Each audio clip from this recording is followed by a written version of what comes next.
कश्मीर में शुक्रवार को जम्मू की नमाज के बाद कई इलाके में शिया समुदाय ने रैली निकाली है। प्रदर्शनकारियों ने इजरायल और अमेरिका के खिलाफ जमकर नारेबाजी की। सबसे बड़ी रैली बडगाम जिले में निकाली गई है, जिसमें बच्चे, महिलाएं, बुजुर्ग भी शामिल हैं। सभी लोगों ने खामने की तस्वीर लेकर अमेरिका और इजरायल का विरोध किया। प्रदर्शन के दौरान भारी सुरक्षा बल तैनात रहा।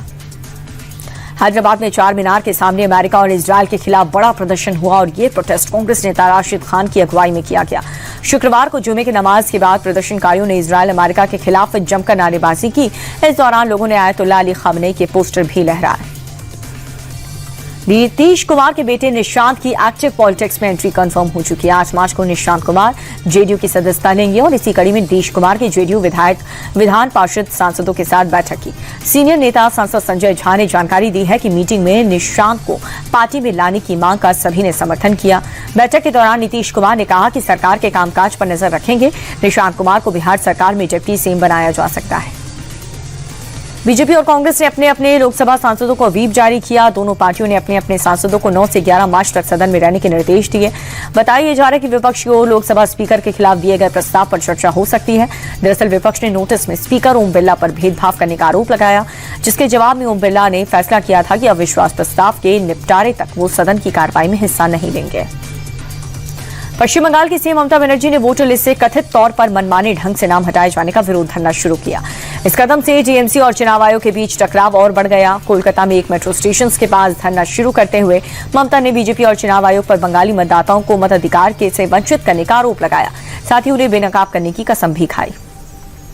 राहुल गांधी ने एक बार फिर से यूएस ट्रेड डील को लेकर के बीजेपी पर हमला बोला। केरल में मैरियन कॉलेज के छात्रों से बात करते हुए कहा कि प्रधानमंत्री ने अभी जो डील की है उसने हमारा पूरा डेटा यूनाइटेड स्टेट्स को सौंप दिया है।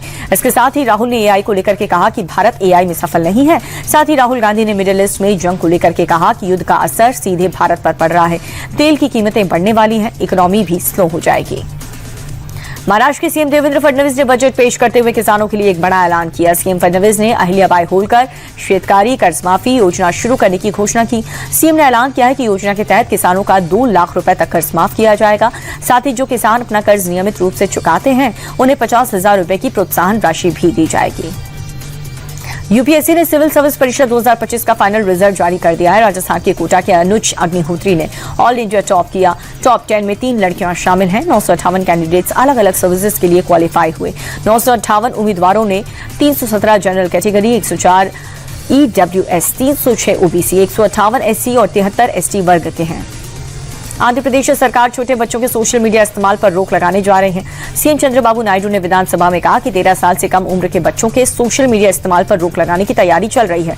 उन्होंने बताया कि ये प्रस्ताव आईटी मंत्री नारा लोकेश ने दिया। अगले 90 दिनों के भीतर ठोस कदम उठाए जा सकते हैं। सीएम ने कहा कि सरकार की प्राथमिकता बच्चों को सोशल मीडिया के दुष्प्रभाव से बचाना है।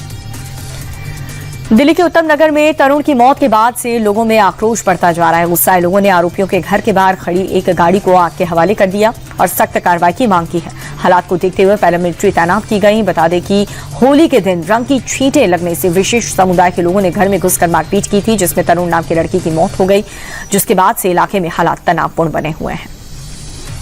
यूपी के फिरोजाबाद में होली के दिन कुछ लड़कों को हुड़दंग मचाना भारी पड़ गया। पुलिस ने आरोपियों पर शिकंजा कसते हुए गिरफ्तार किया और उन्हें थाने में लेकर के आई। वहां पर पुलिस ने अनुशासन सिखाने के लिए हुड़दंगियों को मुर्गा बनाया, जिसका वीडियो सोशल मीडिया पर वायरल है। इसके बाद हिदायत देकर के छोड़ दिया गया। दरअसल नशे की हालत में शोर मचाने और राहगीरों के साथ बदसलूकी करने की शिकायत मिलने पर पुलिस ने इन युवकों को दबोचा था। गोरखपुर में होली के दिन 2 पक्षों में विवाद हो गया। मामूली विवाद ने हिंसक रूप ले लिया। दोनों गुटों ने एक दूसरे पर जमकर पथराव किया। हिंसक झड़प में 5 लोगों के सिर फट गए, जिनका इलाज अस्पताल में चल रहा है। दरअसल होली खेलने को लेकर के कहासुनी मारपीट में बदली और ईंट पत्थर चलने लगे। मौके पर पहुंची पुलिस ने 5 लोगों को अरेस्ट किया। जांच शुरू कर दी है। पंजाब के मोगा से रोंगटे खड़े कर देने वाली खबर सामने आई। मोगा में गांव के सरपंच की हमलावरों ने गोली मारकर हत्या कर दी। सरपंच और जिम संचालक हरपिंदर सिंह पर सरेआम 4 से 5 हमलावरों ने ताबड़तोड़ फायरिंग की। सरपंच अपने जिम पहुंचे थे और थार गाड़ी से उतर रहे थे, तभी घात लगा करके बैठे आरोपियों ने 15 से 17 राउंड फायर किए। घटना के बाद सभी आरोपी फॉर्च्यूनर गाड़ी में बैठकर फरार हो गए। मौके पर पहुंची पुलिस ने जांच शुरू कर दी और 2 आरोपियों को ट्रेस कर लिया गया। राजस्थान के श्रीगंगानगर में लोक परिवहन की बस गुरुद्वारे में घुस गई। जल्दबाजी में ड्राइवर ने ब्रेक की जगह एक्सीलेटर को दबा दिया। ड्राइवर रात को पार्किंग लगाने के लिए आया था और उसी दौरान हादसा हुआ। घटना के वक्त बस के पीछे बच्चे भी खेल रहे थे, लेकिन गनीमत ये रही कि वो समय रहते दूर हो गए। घटना के बाद भीड़ जमा हुई और ड्राइवर ने गलती की माफी मांगी। कारोबारी सप्ताह के आखिरी दिन शेयर बाजार लाल निशान पर बंद हुआ। सेंसेक्स 1097 अंक की गिरावट के साथ 58,918 अंक पर बंद हुआ। निफ्टी भी 315 अंक लुढ़क करके 24,450 पर बंद हुआ। बैंक, रियल्टी और ऑटो शेयर्स में तेजी दर्ज की गई है। सेंसेक्स के 30 में से 6 शेयरों में तेजी दर्ज की गई और वहीं निफ्टी 50 के 10 शेयर्स में बढ़त रही। अमेरिकी डॉलर के मुकाबले रुपए में भी गिरावट दर्ज की गई है। डॉलर के मुकाबले रुपया 10 पैसे कमजोर हुआ, जिसके बाद एक अमेरिकी डॉलर की कीमत 91 रुपए 74 पैसे पर आ गई।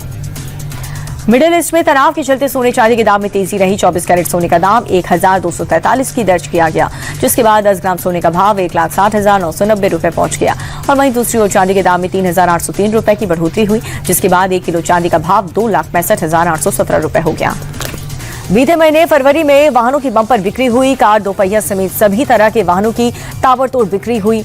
ऑटो डिलीवर्स के संगठन फाटा के मुताबिक फरवरी में गाड़ियों की कुल रिटेल बिक्री 25.6% बढ़कर के रिकॉर्ड 24 लाख हो गई। पिछले साल फरवरी में 19,17,000 गाड़ियां बिकी थी। कारों की रिटेल बिक्री दोपहिया से भी ज्यादा 26% बढ़ी है। गांव कस्बों कारों की रिटेल बिक्री 34.2% और शहरी बाजार में 21% बढ़ी है।